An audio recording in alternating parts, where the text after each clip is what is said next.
Welcome to Climate Pod, where the urgency of our planet's story meets the power of your voice. I'm your host, CalebKoyo, and in this podcast, we dive headfirst into the most critical narrative of our time, the climate change narrative. So get ready to explore the science, the solutions, and the stories that bridge the gap between global challenges and personal action. Together, me and you, we are embarking on a very serious and special journey to uncover the truths, spark conversations, and importantly, ignite the change that our worlds need right now. So buckle up and tune in because the climate's calling and it's time to answer that call. Remember, this content is made exclusively for Bumpik. Let's go.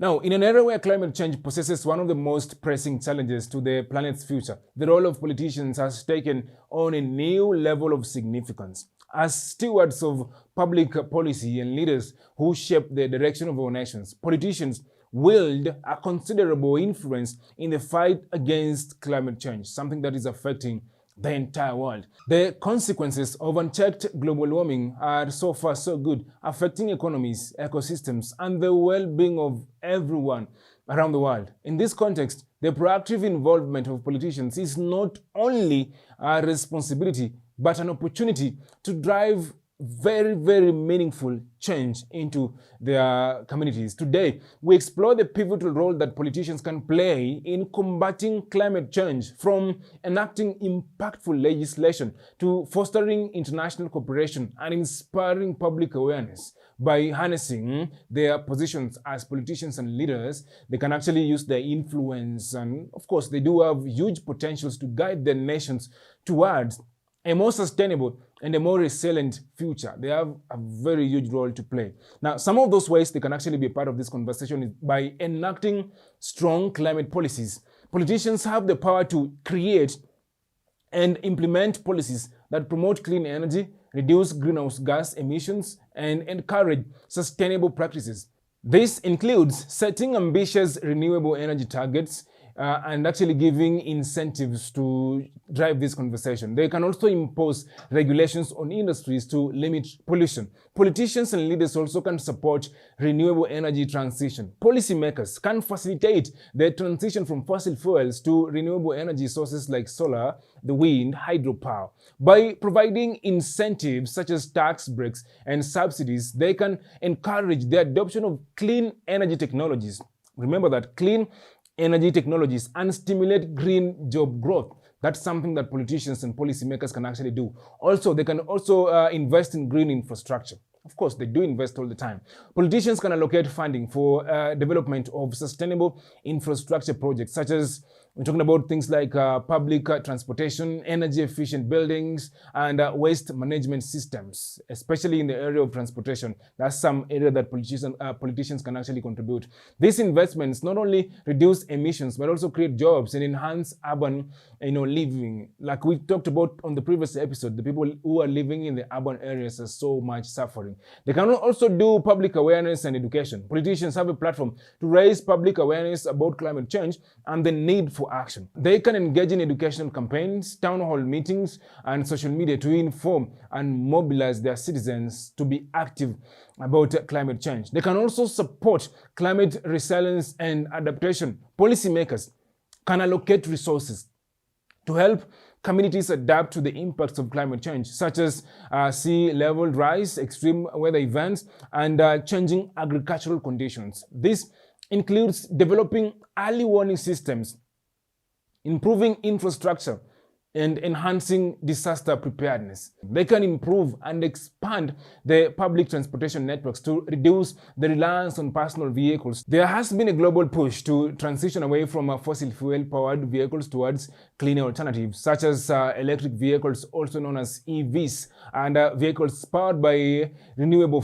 fuels. Additionally, efforts to improve public transportation systems, promoting biking and walking, and implementing stricter vehicle emission standards are so essentials in combating the danger that is climate change. And all these areas are areas that politicians can actually be part of. Also, we're looking at areas like research and development funding, allocating resources for research and development in green technologies, carbon capture, and storage and other innovative solutions for mitigating climate change is actually something that politicians can actually do. They should allocate fund for research. Also, international cooperation. They should engage in international agreements and collaborations to effectively address climate change, such as the Paris Agreement. I don't know if you all remember Paris Agreement, but the Paris Agreement was an international treaty within the United Nations Framework Convention for Climate Change that was actually adopted on the December 12th, 2015, and entered into force on the November 4th, 2016.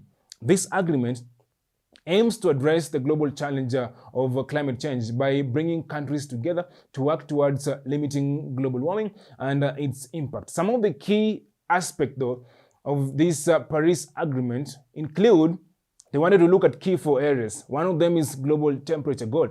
The main objective of the Paris Agreement was to limit global warming to below 2 degrees above pre-industrial levels, while striving to limit it to 1.5 degrees. Also, this temperature threshold is also considered crucial for avoiding the most severe impacts of climate change, because the earth is getting warm. That's no problem, but it's getting warm fast. Another angle of this agreement was transparency and accountability.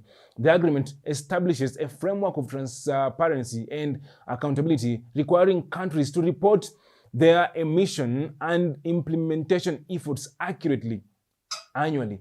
This transparency allows for tracking progress and ensuring that countries are fulfilling their commitments to the agreement, something that, of course, we've seen a lot of debates, a lot of politics around it, but it's happening. Another angle was finance and support. The Paris Agreement recognizes the need for developed countries to provide financial support to developing countries to assist them in their mitigation and adaptation efforts. Financial mechanisms are established to help developing nations transition to sustainable development pathways all the time. So the nations that have a lot of money should provide to the nations that do not have so much more.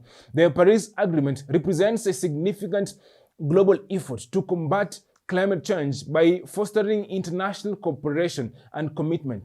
It has been ratified by majority of the world's countries, highlighting the widespread recognition of the urgent need to coordinate more and have more action to address one of the most pressing challenges of our time. So we actually hope they're going to keep working towards the goals of this agreement. As we wrap up this episode of Climate Pod, remember that for every story shared, for every insight gained, and every conversation sparked is a step towards a more sustainable world. The journey to combat climate change is a collective effort. It needs me and you in every way possible. And your role in this narrative is so important, so pivotal. So let's keep the momentum going. Let's keep championing for innovation. Let's keep advocating for change and the unwavering support to ensure that our planet actually thrives. Thank you for being part of the solution. Until next time, keep listening, keep learning, and keep acting. This is CalebKoyo signing off from the front line of climate battle courtesy of Bompik. Remember, politicians need to lead so that we can actually have a safer world. There should be no politics around policies that govern climate change. In Kenya right now, we're going to have a summit in September next month, and I hope we get solutions. And I was watching news the other day, and we have a lot of climate change agents, people from across the continent coming to Nairobi to actually have a discussion. That's the first step towards getting a very safer world. Until next time, the politicians and the leaders and policy makers, they should lead. That's the major key.